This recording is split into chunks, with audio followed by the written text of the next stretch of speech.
Good afternoon. My name is Tsering Passang, and I'm the founder and chair of Global Alliance for Tibet and Persecuted Minorities. I'm also the former chair of the Tibetan community in Britain.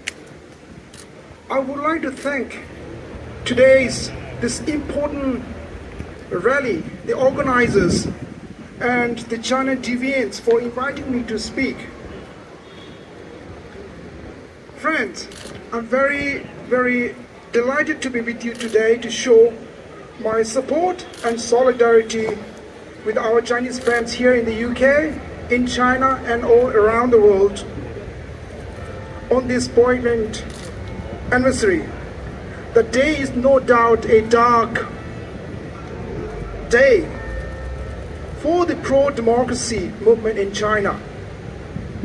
As we observe the 34th anniversary of the Tiananmen Square Massacre or June 4th Massacre, we remember all those brave young men and women, students, as well as other individuals for the ultimate sacrifices they had made for the people in China who called for democracy and freedom of speech. Their courage in standing up for justice and equality against the brutal regime is not only to be admired for and commended, an inspiration we can take and must carry on with their legacy and continue the campaign to secure basic universal human rights, including freedom of speech and democracy. Today, some of those student leaders, I know Dr. Xiao Zhang quite well, who are in exile, continue with their fight for democracy and freedom for all people in China, whilst also sharing solidarity and support with the CCP's persecuted communities, including the Tibetans. People of China's occupied nations such as Tibet, East Turkestan, and Southern Mongolia also must continue our campaign for freedom by fostering stronger relations with our friends from China, Hong Kong, and Taiwan, and challenge the CCP regime altogether. By coming together also means we become a stronger voice for our respective causes, and one day we can defeat the brutal regime. I am a Tibetan, born in a refugee camp in Nepal. I haven't been to Tibet yet.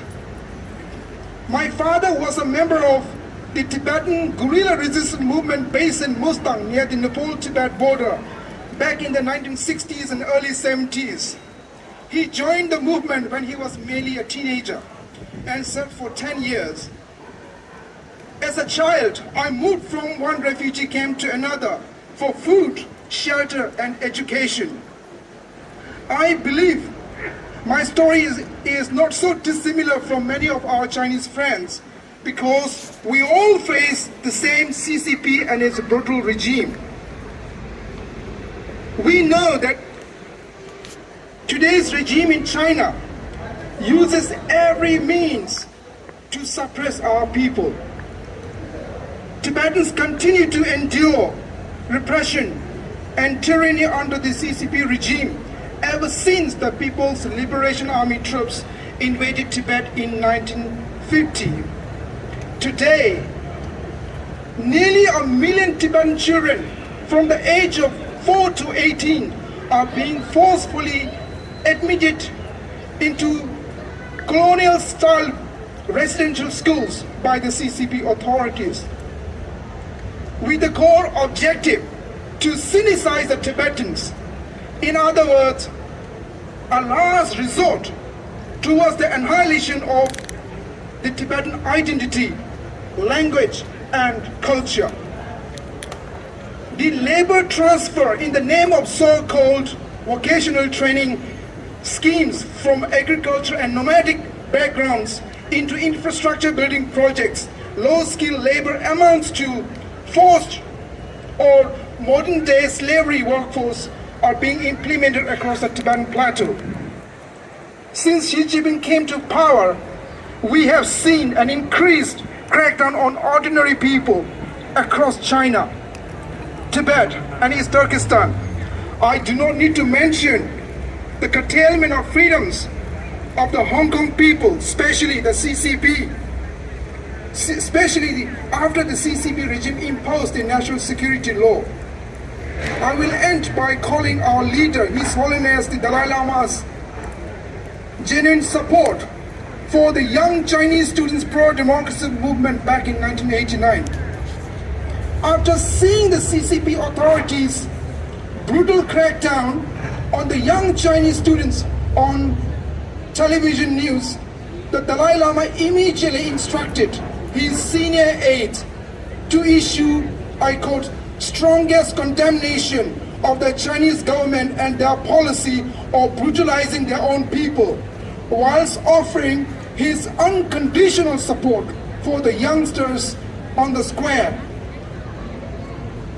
Dalai Lama is the symbol of peace and reconciliation, who could help to resolve over 70 years of China-Tibet conflict peacefully. Friends, this Trafalgar Square has served as an important platform for thousands of demonstrations for so many nationalities over the decades from across the world. One such prominent campaign was the anti-apartheid movement for the South Africans. The South Africans have gained their freedom.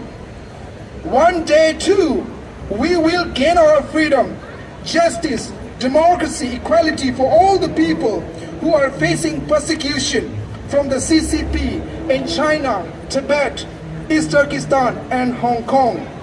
Until then, we must unify and continue our campaigns for our liberation from this very brutal CCP regime. I'm sure the PRC people, the PRC embassy people have been busy this past week, and especially today, in keeping a close eye on us, what is happening here in Trafalgar Square, and later outside the Chinese embassy. I have a message for them if they are here. Tell your bosses in the Chinese embassy or in Beijing, we are not going to go away. We will continue our resistance and challenge the CCP regime until we regain our freedom, justice, and democracy. Down, down CCP!